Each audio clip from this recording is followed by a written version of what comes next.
Katibu katika Wizara ya Kawi Alex Wachira amebaini kuwa Mlima Kenya utagawanywa kwa misingi yeyote. Hii ni baada ya Waziri wa Utumishi wa Umma Geoffrey Ruku kubaini kuwa Mlima Kenya utagawanywa kuwili, kwani kuna jamii moja ambayo imekuwa ikinufaika ila wao kama wakazi wa Mlima Kenya Mashariki hawajakuwa wakinufaika. Wachira amesema kuwa Mlima Kenya unapaswa kuwa imara iwapo kuna uwezekano wa kiongozi yeyote kutoka eneo hilo kuitisha nafasi ya kiti cha urais mwaka 2032. Mary Kialo na taarifa kamili. Na wakati tuko na mmoja wetu, our neighbor, our brother, our son, who 2032 tutasukuma yeye kuwa rais wa Jamhuri ya Kenya, ndio watu wengine na hapa wanatuambia ati tutoke ndani ya serikali ni mbaya, William Ruto ni mbaya. Tunawaambia hata kama ni mlima tutaikata mara mbili, tupate title deed yetu ya Mount Kenya East na wao wakae na title deed yao ya Mount Kenya West. Mnanielewa? Yes. Matamshi haya ya Waziri wa Utumishi wa Umma Geoffrey Ruku ya kugawanya Mlima Kenya katika pande ya Mashariki na Magharibi kwa minajili ya kunufaika na maendeleo kama wengine kutoka Mlima Kenya Magharibi umeonekana kuwakera baadhi ya viongozi, akiwemo Katibu katika Wizara ya Kawi Alex Wachira, huku akitupilia mbali matamshi haya na kusema kuwa hakuna kugawanya Mlima Kenya kwa misingi yoyote.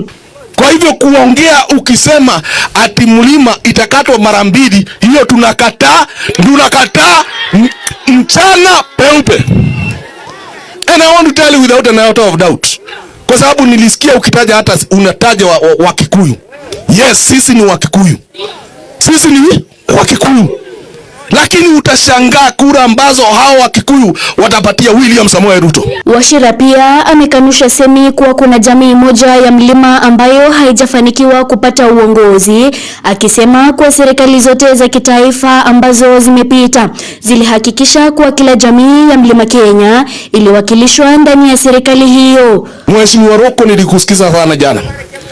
Nataka kukukumbusha ya kwamba wakati Rais Kibaki alipata usukani, kwa sababu nilisikia ukimtaja na ni mzee wetu hapa Nyeri.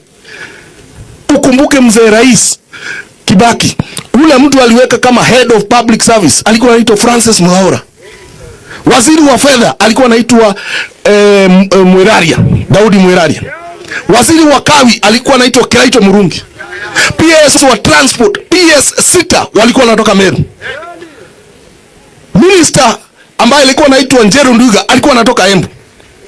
Hakuna wakati ambapo mlima imepata na watu wa Meru na watu wa Embu, watu wa Tharaka Nithi hawajapata. Aidha, amebaini kuwa ifikapo uchaguzi mkuu wa mwaka 2032, jamii ya Mlima Kenya itajitokeza na kumuunga mkono kiongozi mmoja kutoka jamii hiyo ili kuwania nafasi ya urais nchini. Wachira akisema kuwa ni sharti mlima uwe imara ili kufanikisha hilo.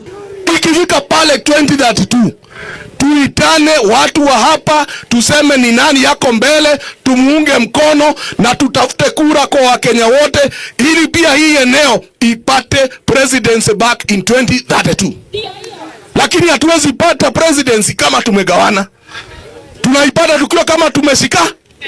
Nataka kukuambia Mheshimiwa Ruku, even 2032 we shall walk together and the mountains shall remain united. Mary Kialo, Undugu TV.